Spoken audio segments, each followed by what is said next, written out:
നമസ്കാരം, ഞാൻ M G Pratheesh. High sleep mattresses Kaumudi ഹെഡ്ലൈൻസിലേക്ക് സ്വാഗതം. Powered by ARMC, presented by സിനിക്കോൺ പംപ്സ്. രാജ്യസുരക്ഷയിൽ വിള്ളലും വീഴ്ചയും. നരേന്ദ്രമോദി സർക്കാരിനെതിരെ രൂക്ഷ വിമർശനങ്ങളുമായി കോൺഗ്രസ് പ്രവർത്തക സമിതി അംഗം AK ആന്റണി. മോദി സർക്കാരിന്റെ പ്രവർത്തനങ്ങൾ രാജ്യസുരക്ഷയെ അപകടത്തിലാക്കുന്നുവെന്ന് ആന്റണിയുടെ ആക്ഷേപം. പ്രതിരോധ മേഖലയ്ക്ക് നൽകുന്ന വിഹിതം കേന്ദ്ര സർക്കാർ വെട്ടിക്കുറച്ചു. അതിർത്തിയിൽ നിന്ന് സൈന്യത്തെ പിൻവലിക്കുന്നത് NDA സർക്കാരിന്റെ വീഴ്ച. അയൽ രാജ്യങ്ങളുടെ ഭീഷണി വർദ്ധിച്ചു വരുന്നതായി മുൻ പ്രതിരോധ മന്ത്രിയുടെ വിമർശനം. മോദി സർക്കാരിന്റെ മുന്നേറ്റം മാർക്കറ്റിംഗിൽ മാത്രം, പ്രകടനത്തിൽ മോദി പിന്നിലെന്ന് ആന്റണിയുടെ ആക്ഷേപം. പ്രതിരോധ മേഖലയ്ക്ക് നൽകുന്ന വിഹിതത്തിൽ വൻ കുറവ്.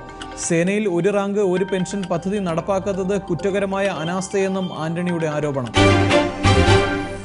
പുറത്താകുന്ന കള്ളക്കളികൾ. സംസ്ഥാന സർക്കാരിന് തലവേദനയായി വീണ്ടും ദേശീയ ഗെയിംസ് അഴിമതി. ഗെയിംസ് നടത്തിപ്പിൽ വീഴ്ചയുണ്ടെന്ന വിവരങ്ങളുമായി ദേശീയ games local fund audit report. ഗെയിംസിൽ അധിക ചെലവുണ്ടായത് ഒരുക്കങ്ങൾ സമയബന്ധിതമായി പൂർത്തിയാക്കാത്തതിനാൽ. റിപ്പോർട്ട് സർക്കാരിന്. ഓഡിറ്റ് വിഭാഗം പരിശോധിച്ചത് 425 കോടിയുടെ കണക്കുകൾ. റിപ്പോർട്ട് സർക്കാർ ഉടൻ പരിഗണിക്കും. റിപ്പോർട്ട് പുറത്തുവന്നത് ഇന്നലെ. ഗെയിംസ് നടത്തിപ്പിനെക്കുറിച്ച് കൂടുതൽ പരിശോധന വേണമെന്ന് ആവശ്യം. പണമിടപാടുകൾ ഇനിയും പൂർത്തിയാക്കിയിട്ടില്ല. നടത്തിപ്പിലെ വരവ് ചെലവുകൾ ഇന്റേണൽ ഓഡിറ്റിംഗിന് ശേഷം വിശദമായി പരിശോധിക്കണമെന്നും ആവശ്യം. അഴിമതിയുടെ സിമന്റ് കൂടാരം. മലബാർ സിമന്റ്സ് അഴിമതിയിൽ CPM-ന് ഇരട്ടത്താപ്പെന്ന് VM സുധീരൻ. CPM ശ്രമം ആരോപണ വിധേയനായ എളമരം കരീമിനെ സംരക്ഷിക്കാൻ. CPM അന്വേഷണത്തെ ഭയപ്പെടുന്നുവെന്നും സുധീരൻ. ആരോപണത്തിൽ CBI അന്വേഷണം വേണമെന്ന നിലപാടിലുറച്ച് KPCC. Malabar cements company secretary ശശീന്ദ്രന്റെയും മക്കളുടെയും ദുരൂഹ മരണത്തിൽ പുനരന്വേഷണം വേണമെന്ന ആവശ്യവുമായി സുധീരൻ മുഖ്യമന്ത്രിക്കും ആഭ്യന്തരമന്ത്രിക്കും കത്തു നൽകിയത് ഇന്നലെ. അഴിമതിയിൽ നിയമവശം പരിശോധിച്ച ശേഷം CBI അന്വേഷണ തീരുമാനമെന്ന് മുഖ്യമന്ത്രി. നിലപാട് ഇന്നലെ ചേർന്ന KPCC സർക്കാർ ഏകോപന സമിതിയിൽ. തമിഴകത്തിന്റെ സ്വന്തം തലൈവി. ജയലളിത വീണ്ടും മുഖ്യമന്ത്രി പദത്തിൽ.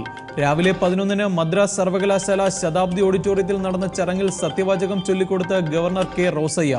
ജയയ്ക്കൊപ്പം അധികാരമേറ്റത് 28 മന്ത്രിമാർ. ചടങ്ങിന് രജനീകാന്ത് ഉൾപ്പെടെയുള്ള പ്രമുഖരുടെ സാന്നിധ്യം.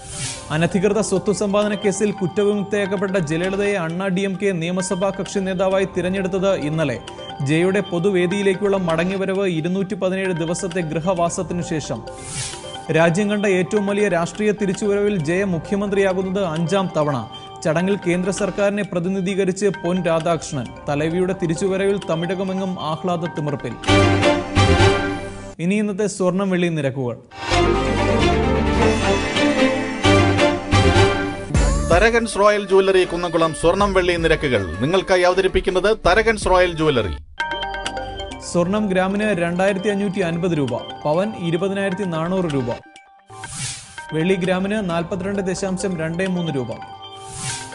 തരകൻസ് റോയൽ ജ്വല്ലറി കുന്നംകുളം സ്വർണം വെള്ളി നിരക്കുകൾ നിങ്ങൾക്കായി അവതരിപ്പിച്ചത് Tharakans royal jewellery. High sleep mattresses Kaumudi headlines powered by ARMC, presented by സിനിക്കോൺ പംപ്സ് സമാപിക്കുന്നു. അടുത്ത ഹെഡ്ലൈൻസ് 1 മണിക്കൂറിന് ശേഷം. നമസ്കാരം.